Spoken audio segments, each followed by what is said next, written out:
On va passer la parole à Martine qui va nous faire la joie de nous présenter une sculptrice. J'ai vu votre reportage, Martine, je la trouve admirable. Je trouve que ce qu'elle fait est C'est un admirable. bon parcours. Splendide.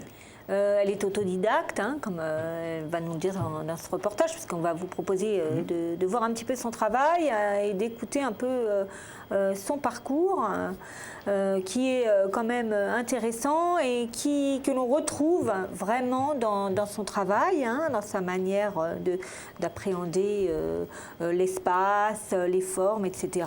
Donc je vous propose de regarder ce reportage. Je suis complètement autodidacte. Ma formation, c'est la danse classique avec des professeurs de l'opéra. Ensuite, en danse contemporaine, j'ai travaillé jusqu'à l'âge de 32 ans. Le déclic pour moi, ça a été lorsque j'étais danseuse, j'ai rencontré un sculpteur qui taillait le marbre et ça m'a fascinée. Et donc j'ai fait un stage en Italie avec des tailleurs de marbre. De passer du marbre au bronze, c'est simplement, si vous voulez, un côté, je dirais, une demande de mes galeries. Parce que de moi-même, je ne pensais pas faire de bronze et aujourd'hui, je ne fais plus de marbre. Je ne taille plus parce que c'est trop difficile, très très physique. Je fais beaucoup de bronze, beaucoup de résine et je fais également des chromes.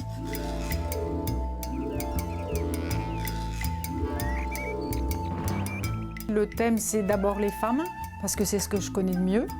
Et ensuite, j'ai aussi beaucoup d'enfants, beaucoup de maternité, beaucoup de... comment dire...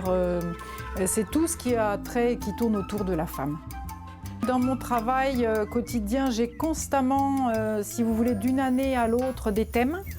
Là, je suis partie sur la femme frivole. L'idée est partie tout simplement du moment des soldes. J'avais trop de travail, j'ai pas pu aller faire les soldes avec mes amis et je me suis dit, bah, tiens, je vais faire une femme qui fait les soldes, justement. Donc j'ai rajouté des sacs à main, des sacs de voyage. La forme pour moi, c'est indispensable. J'ai besoin de travailler dans la forme parce que ça me permet de jouer avec les volumes dans l'espace.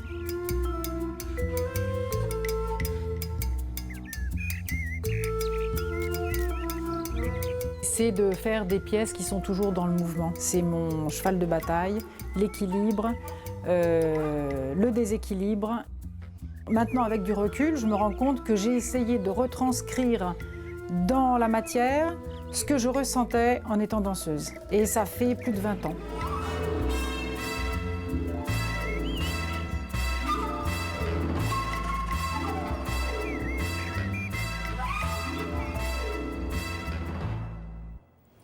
Alors, elle est située à Verrières-le-Buisson. Elle fait partie de ces artistes qui ouvrent les portes de son atelier annuellement. Hein, une manifestation qui est organisée comme d'habitude. Et alors, ces sculptures monumentales, son travail est exposé jusqu'en Chine. Hein. On peut en voir en France à l'aéroport de Toulouse. Et en ce moment, elle va exposer en Roumanie, elle expose dans le monde entier.